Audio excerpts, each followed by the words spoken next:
75 साल हो गए पाकिस्तान को आज़ाद हुए, लेकिन 75 सालों से कर्ज़ा ही कर्ज़ा हम लिए जा रहे हैं, कभी अमेरिका से, कभी ये और कभी वो, हर निज़ाम हमारा कर्ज़े पर चल रहा है।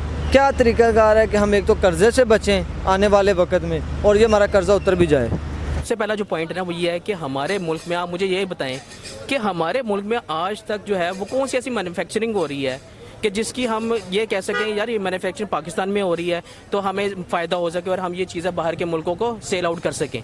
अब जो जितनी भी चीज़ें हैं वो चाहे सुई से लेके जहाज़ तक, हम जितनी भी चीज़ें हैं वो सारी के सारे बाहर चाइना से ले रहे हैं। कर्ज़ा हम इसीलिए लेते हैं कि हम गरीब हैं, हम इन गरीब लोगों के लिए कर्ज़ा लेते हैं, लेकिन फिर भी हमारे जो प्लानिंग है, जो हमारी गवर्नमेंट प्लान करती है, हमारे वज़ीर मशीर प्लान करते हैं, उसमें मोस्टली वो अपनी वो देखते हैं सहूलत कि जहाँ पे हमें पैसे बच जाएँ, उसके बाद वो पाकिस्तानियों तक आता है। और है वो आप देख रहे हैं कासिम मुनीर यूट्यूब चैनल में, आपके साथ कासिम मुनीर। 75 ईयर हो गए पाकिस्तान को आज़ाद हुए, लेकिन हम पर कर्ज़ा चढ़ी जा रहा है, कर्ज़ा चढ़ी जा रहा है। हमें हमारी GDP देख लें, या हमें कुछ भी चीज़ लेनी हो तो कर्ज़ा लेना पड़ता है। क्या ऐसा तरीका है कि हम अपना कर्ज़ा उतार दें या हमारा कर्ज़ा ख़त्म ही हो जाए या आने वाले वक्त में हम पर कर्ज़ा ना आए, ना लेना पड़े? आए चलते हैं पाकिस्तानी पब्लिक के पास, पाकिस्तानी पब्लिक की राय जानने। अस्सलाम वालेकुम। वालेकुम सलाम। भाई का नाम? अहमद मोहसिन। अहमद मोहसिन। अच्छा मोहसिन भाई, आपको भी मालूम है कि पाकिस्तान के ऊपर बहुत सा कर्ज़ा चढ़ा हुआ है, पाकिस्तान कर्ज़े में दबा है, जिसकी वजह से हमारे 75 ईयर से हालात ठीक नहीं हो रहे और कर्ज़ा भी ऊपर चढ़ ही जा रहा है और हमारी ग्राउंड फ्लोर की GDP नहीं सेट हो रही, ग्राउंड फ्लोर के मसले नहीं सेट हो रहे। कौन सा ऐसा काम है कि हम अपना कर्ज़ा उतार सकेंगे, हमें बताएं वो। मुझे लगता है कि सबसे पहले तो हम गरीब हैं, हमारे बहुत सारे लोग गरीब हैं, लेकिन जो गरीब हैं तो अगर देखा जाए, अब ये देखें कितनी गाड़ियाँ खड़ी हैं, ये उतने लोग अमीर भी हैं। तो हम मतलब मुसलमान हैं, ऑलमोस्ट पाकिस्तानी सारे मुसलमान हैं, तकरीबन 80-90% मेजॉरिटी मुसलमान है। तो हमें यही चाहिए जो हमें इस्लाम ने तरीका बताया है कि एक तो हम सदका दें, सदका जो हर मुसलमान पे, जो साहिब इस्तात पे फ़र्ज़ है, अगर सदका दे तो हमारी मतलब काफ़ी वो जो है गुर्बत ख़त्म हो सकती है। कर्ज़ा हम इसीलिए लेते हैं कि हम गरीब हैं, हम इन गरीब लोगों के लिए कर्ज़ा लेते हैं, लेकिन फिर भी हमारे जो प्लानिंग है, जो हमारी गवर्नमेंट प्लान करती है, हमारे वज़ीर मशीर प्लान करते हैं, उसमें मोस्टली वो अपनी वो देखते हैं सहूलत कि जहाँ पे हमें पैसे बच जाएँ, उसके बाद वो पाकिस्तानियों तक आता है। और हमें ये मतलब मैं समझता हूँ कि हमें बाहर से कर्ज़ा लेने की बजाय ना, जो हमारी अवाम है, जो अमीर अवाम है, उन्हें सोचना चाहिए गरीबों के बारे में। यानी मुझे बताएं कि अगर अवाम हुकूमत को पैसे देती भी है कर्ज़े उतारने के लिए, क्या आपको लगता है कि हमारी इतनी ट्रस्टेबल हुकूमत है कि वो कर्ज़े हमारी माने तो वहाँ तक पहुँचाएगी? नहीं, मुझे नहीं लगता। मैं मोस्टली लोग कहते हैं कि PMLN चोर है या PP चोर है, तो मतलब PTI भी है मोस्टली लोग। मेरा एक ही एजेंडा है, मैं इधर हॉस्टल में रहता हूँ, तो हमारे हॉस्टल में जब भी बहस होती है मैं एक ही कहता हूँ कि जितने भी पॉलिटिशियंस हैं मैं समझता हूँ चोर हैं। अब शेख रशीद था पहले कितनी पार्टियों में रहा है, असद उमर वगैरह कितनी पार्टियों, उसके बाद आया है ना इधर ही। तो मतलब भाई वो एक मिसाल है कि चोर चोरी से जाए, हेरा फेरी से ना जाए। हेरा फेरी तो वो कहीं ना कहीं करते होंगे कि इमरान खान मुल्क नहीं चला सकता। तो मुझे नहीं लगता कि अगर हमारी कैसे मुल्क चलेगा, मतलब मैं शायद इतना बेहतर प्लान ना दे सकूं। मुल्क कैसे चलेगा, जो मैं अपने मुल्क के अंदर की जो बात कर रहा हूं कि अगर हम में गुर्बत है ना, तो ये जो अमीर लोग हैं, हम आवाम खुद उन्हें सेट कर सकते हैं। वैसे बहुत मुश्किल है कि कौम को करना चाहिए, कुछ करना चाहिए। और हम जब तक एक कौम नहीं होंगे हम कुछ नहीं कर सकते, और हम कौम है नहीं। अस्सलाम वालेकुम। जी वालेकुम सलाम। सर आपका नाम? जी साकिब मुमताज़। साकिब भाई, 75 ईयर हो गए हमें आज़ाद हुए, कर्ज़ा हम पर चढ़ी जा रहा है और आने वाले वक्त में भी देखें तो वही हालात हैं। कैसे हम क्या ऐसे स्ट्रेटजी है या क्या ऐसा तरीकाकार है कि ये भी कर्ज़ा भी ना भी हम चढ़े और हम सर्वाइव भी आगे भी अच्छा बेहतर करें और कर्ज़ा उतरे भी? जी देखिए, मैं एक आम शहरी हूँ और आम शहरी होने के नाते अगर हम इस तरह का सोच सकते हैं, जो मैं आपके साथ पॉइंट्स डिस्कस करूँगा, तो क्या ये हमारे हुक्मरानों को जो है वो क्या है ऐसी सोच उनके जहन में क्यों नहीं आती? हो सकता है मैं अपने पॉइंट पे सही हूँ या अपने पॉइंट पे गलत हूँ, लेकिन मैं अपना पॉइंट भी शेयर करना चाहूँगा इस प्लेटफॉर्म के थ्रू, कि ताकि ये पॉइंट जो है ना वो तो ऑडियंस डिसाइड करेंगे, आप बताएं। हाँ एग्जैक्टली, मेरा हक है क्योंकि मैं ये राइट रखता हूँ, मैं पाकिस्तानी हूँ, नेशनल होल्डर हूँ पाकिस्तान का, तो मैं डेफिनेटली ये बात करना चाहूँगा। तो ये दरअसल बात इस तरह है कि देखिए, हम सबसे पहला जो पॉइंट है ना वो ये है कि हमारे मुल्क में, आप मुझे ये बताएं कि हमारे मुल्क में आज तक जो है वो कौन सी ऐसी मैन्युफैक्चरिंग हो रही है कि जिसकी हम ये कह सकें यार ये मैन्युफैक्चरिंग पाकिस्तान में हो रही है तो हमें फ़ायदा हो सके और हम ये चीज़ें बाहर के मुल्कों को सेल आउट कर सकें।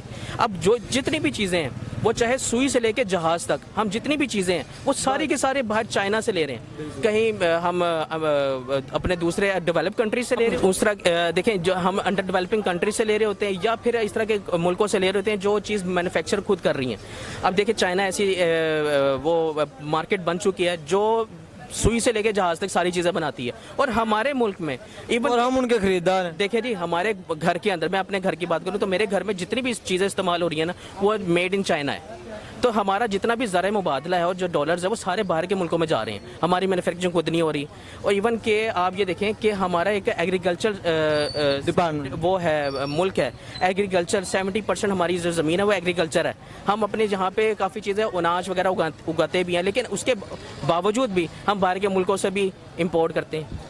ठीक, यानी कि मैन्युफैक्चरिंग सबसे बड़ी प्रॉब्लम है। सबसे बड़ी प्रॉब्लम जो है मैन्युफैक्चरिंग है। और सर हुक्मरानों के बारे में आप कहें, क्या हमारे हुक्मरानों में कोई प्रॉब्लम नहीं है? देखिए हुक्मरानों के अंदर प्रॉब्लम होती है तो इस तरह के मसले मसाइल बनते हैं ना। देखें हमारे जो हुक्मरान है ना वो इस तरह की पॉलिसीज़ नहीं बनाते जो इम्प्लीमेंट नहीं होती, जिसकी बिना पे हम ये कह सकें यार जो चीज़ें बाहर से इंपोर्ट की जा रही हैं वो जो है वो क्यों बाहर से इंपोर्ट की जा रही हैं, क्या हम वो चीज़ें क्यों नहीं यहाँ पे बना सकते? आप ये देखें कि जो जंगी जहाज़ हैं वो चाइना भी बनाता है, जंगी जहाज़ जो है वो जर्मनी और अमेरिका, इंडिया बहुत से हैं। लेकिन डिमांड किनकी है? वो उनकी है जो डेवलपिंग कंट्रीज़ हैं। चाइना से जंगी जहाज़ क्यों नहीं खरीदते? वो उनके नहीं बिकते क्योंकि वो उनकी स्पेशलिटी जो है ना वो दूसरी चीज़ों में। लेकिन अच्छा बात यह है कहने की, जो हमारे लीडर है ना वो हमारे लीडर जो है ना वो ऐसा होना चाहिए कि जो मुल्क को बेहतर रास्ते पर चलाने वाला बने। कोई नज़र आ रहा है? मुफाद बेसिकली उसका अपना ना हो मुल्क चलाने के लिए, मुफाद उसका जो है ना वो उसका जो अपना ज़ाती मुफाद ना हो, पर्सनल एडवांटेज ना हो, बल्कि ये वो मुल्क के लिए बेनिफिट के लिए काम। कोई सर आ रहा है कोई ऐसा कोई मुल्क के लिए काम कर रहा है?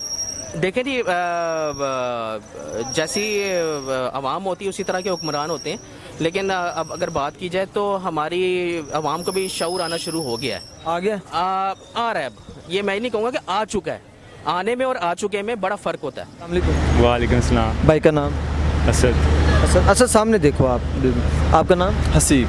हसीब। अच्छा यार 75 साल हो गए पाकिस्तान को आज़ाद हुए, लेकिन 75 सालों से कर्जा ही कर्जा हम लिए जा रहे हैं, कभी अमेरिका से, कभी ये और कभी वो, हर निज़ाम हमारा कर्जे पर चल रहा है। क्या तरीक़ाकार है कि हम एक तो कर्जे से बचें आने वाले वक्त में और ये हमारा कर्जा उतर भी जाए?